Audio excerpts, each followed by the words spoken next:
Et le plus vite en action est Carlos Sainz qui colle 17 secondes à Delecourt dans le Turini, la spéciale de tous les dangers.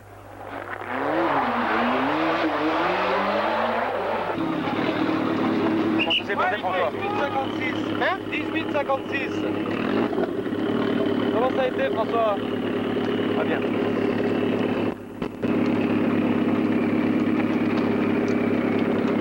Comment ça a été, François? Comment ça a été? Pas terrible. Ce terrain miné est fatal à deux Toyota, Oriol sur touchette et Schwartz moteur cassé.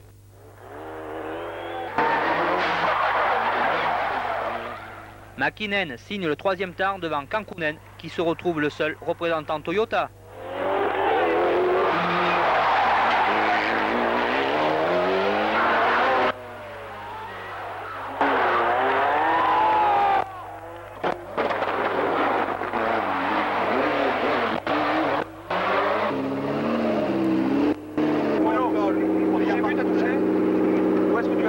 J'ai touché 500 mètres avant DJ.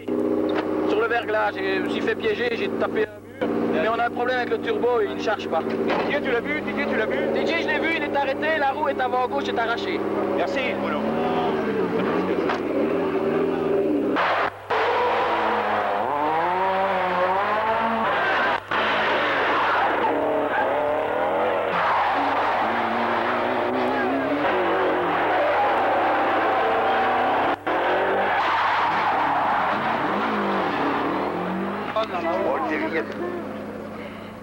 En groupe N, Holderried repasse en tête. Sjutton snabbare tycker jag. Moi, c'est qui? Madera. Voilà, c'est pas un rallye ça. Si les spectateurs veulent faire un rallye, qu'ils viennent faire le rallye quoi. Combien? C'est vraiment n'importe quoi.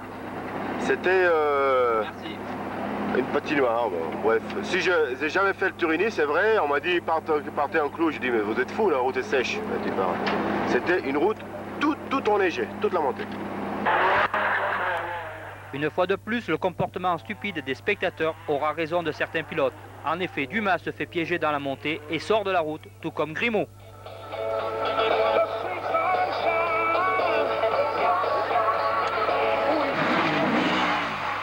Entrevaux, Saint-Pierre, Sainz, bien que handicapé par des petites coupures moteur, signe le meilleur temps.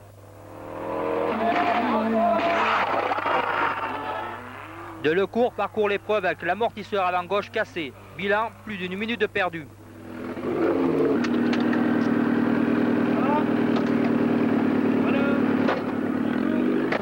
C'est cuit de façon maintenant.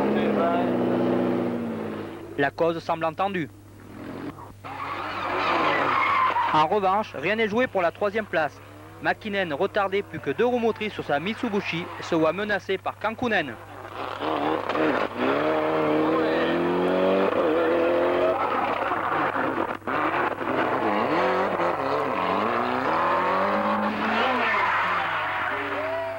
Plus qu'une seule Clio en course, celle de Ragnotti. En effet, Bukalski est sorti sur le routier.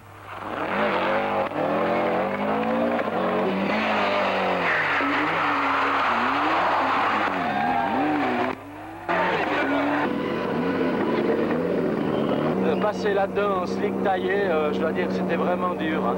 Je pense que les clous auraient été mieux. T'aurais dû choisir la sécurité. J'aurais dû choisir la sécurité. Enfin bon, on a essayé de rester sur la route, on s'est appuyé un petit peu sur les bords, puis ça a passé quoi, on est là, c'est ce qui compte. Hein. L'Allemande Holderried est la plus rapide du groupe N.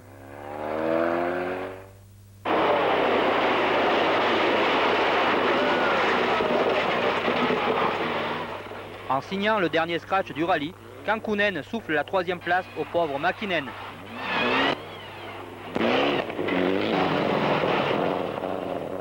Sainz ne laisse aucun espoir à Delecourt et rejoint Monaco en grand vainqueur. On va donc le saluer en grand vainqueur. Il n'était pas au bon endroit. Il a beaucoup de grâce, beaucoup plus que... Victoire donc le 45, c'est Louis Fayard.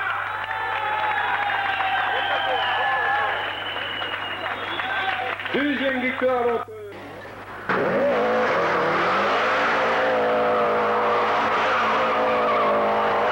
Rallye Monte-Carlo, tu es le pilote qui a couru avec le plus d'intelligence et qui a commis le moins d'erreurs. Est-ce que c'est ton avis, je pense? Je pense que François il a fait un fantastique rallye de Monte Carlo aussi.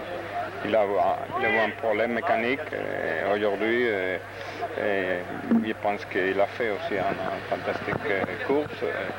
Et cette année, tout a roulé bien pour nous, nous avons travaillé bien, nous avons été très concentrés jusqu'à les premiers jours